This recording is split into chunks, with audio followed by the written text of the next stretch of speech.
Okay, happy employees are better. This was my life in 2012. These are my twins. They were born 3 months premature. They spent 5 months in the NICU at Georgetown. It broke my life, as you can imagine. I had to spend a lot more time at home and not as much time on the business. So that's not really the beginning of this story. This is the benefits history and other history of my company. It's not super interesting.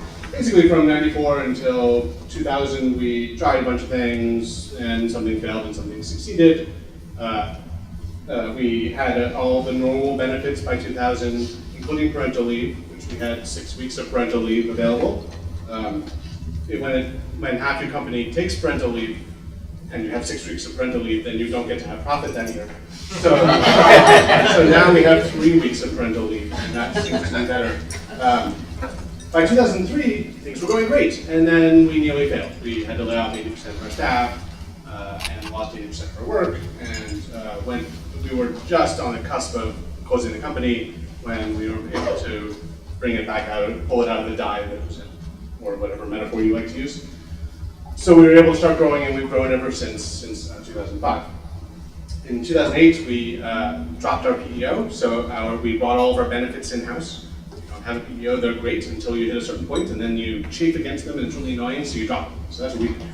And we brought in our own HR person, and she did all the HR stuff.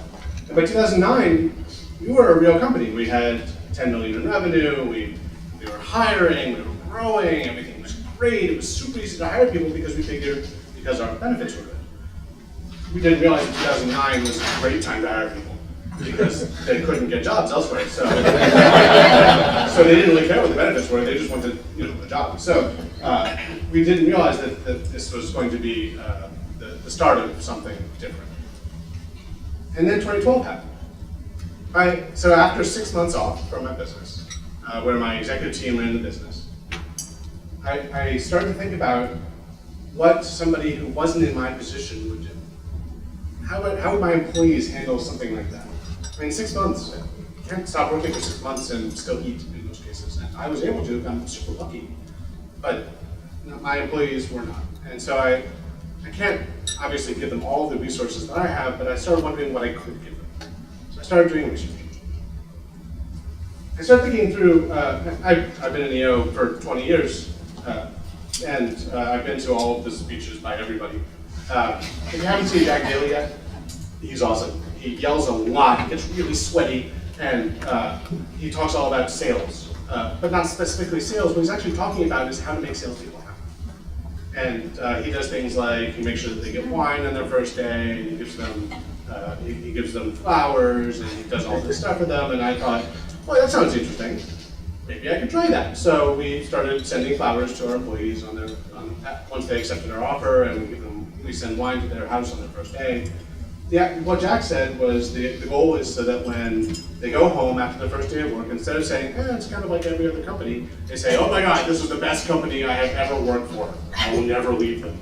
And their spouse says, they gave you wine. Yes, you're never leaving. So I thought, okay, as long as we're doing the first day, I wonder if we can really think through this whole process. It's not just about the wine and the gifts and things. It's about the process of starting a new job. And my friend Kevin Dom, with whom I wrote a book that's said you should plan the experience. By which he meant, in theater, you plan every minute of the experience. You walk into a theater, and that first step you take in, the carpet's the right size or shape or color or whatever, and the flowers are correct, and people are greeting you correctly, and it's an experience. And so I said, how can I make starting a job into an experience? And so we started thinking about all of the process of starting a job and realized that starting a job is actually a 16-month process. And so we start 2 months before the employees join us, and then continue until 14 months after they join us. And so there's a Google Doc that's 6 pages long of all the things that we do for people during that period, and all of the things that we try to make sure that they get. We also learned from the lists. There are lots of best place to work lists. Washington Post has one, Washington Business Journal has one, Fortune has one, everybody has one.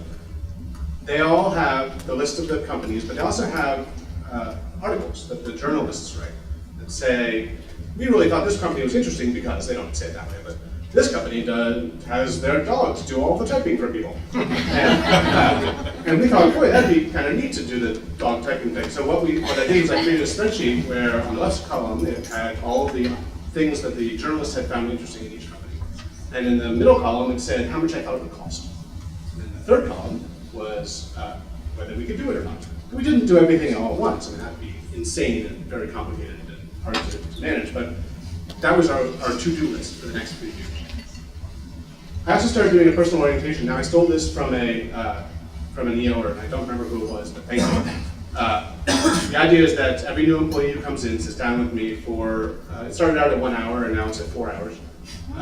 And we just talk about values and stories and their lives and my life and the company and how their values work with our values. And it gives them a chance to talk to me personally, one-on-one. And it gives me a chance to learn a little bit about them, which I immediately forget, so I take notes. I have 144 employees. I've done a personal orientation with everyone. It's been very helpful. We find that when I haven't been able to do the personal orientation for a little while, it's harder for them to integrate because they don't have a shared experience with the other employees. So it's working very well for us. We created a vice president for employee happiness because I realized that HR is all about protecting the company. It's not about the employees themselves. And so I wanted to separate that out so that we had one group that was for protecting the company and another group that was just for making sure that the employees had a good experience, they were happy, that they had a career plan, that they were being trained, that they were engaged, and that has worked very well for us. And I did research. If you don't have a Harvard Business Review subscription, they're $99. Go get one right now. If you can't afford it, call me, I'll help you. And then you'll pay me back when you get more money from having Harvard Business Review. It's awesome. It's all the research that ever has been about business in everything. It's great. And I read lots and lots and lots of books. Here are some of them. These are just the ones that happen to be on my desk when I made the slide. Alive at Work is really good. It has a really bright yellow cover, and it's all about the neuroscience of making sure that employees are engaged and happy. And the Dream Manager is about creating an environment where employees' dreams can be realized, and the company can help that happen. This is the current state of our perks. There's a lot of stuff on here. I'm not going to go over all of them. I'm happy to share it with you another time. And it is spelled P-E-R-Q-S. It's for perquisites, not P-E-R-K-S. I don't know what those are. I'm going to go over the first. So the bottom ones down here are the ones that everybody has. And everything else is stuff that you probably don't have. Or maybe you do have some of them, or maybe you have all of them, and that would be great. Maybe you have ones I don't have. Just call me if you do, and I want to put them on. I'm going to talk about the first four. Emergency in-home childcare sounds awesome. It is awesome. It's not very expensive. We had 3 people use it last year. And we just do it. We do a cost sharing. They pay part, we pay part, and so I think the total cost to us was $1,600. But every parent knows that's available, and so that makes them feel good, and it's easy for us to do. Spouse and children birthday gifts and cards. When your kid gets a card from your company that says, we really value the support that you give to your TCGer, if that employee ever tries to leave our company, their kids will stop them. Who's going to send us $10 bills? Really crisp $10 bills. It's really nice. We also give out $2 bills sometimes because those are fun and easy to get. Questus is a financial wellness process. They do financial wellness learning and teaching to employees so that they don't have to worry about financial stuff while they are at work. And if they don't have to worry about financial stuff, they can be more productive, and so it's good for us. And Shoes for Walking to Work, this is the only thing on this list that I didn't steal. I realized that I wanted people to live near the office because it's just better for the world. And so we pay for shoes twice a year. It's $75 per pair, and it's easy to do, and it's income to the employee, and why not? We've gotten some awards from it, from a few places. It turns out if you apply for awards, you get more of them, but we've gotten quite a few of them, and that's been nice. But more importantly, we have other results that are better. We have 9% voluntary turnover instead of the 15 to 20 in our industry. We have hundreds of resumes from most jobs. We have employees who stalk us until they get a job. We get employee referrals from every new employee. We've gotten new contracts from it. We just got a $160 million contract from the government, which is awesome. And one of the things they highlighted was that our employees are happy, so they like working with us, which is weird for them. And we have ridiculous employee engagement. This is the post-NICU version of my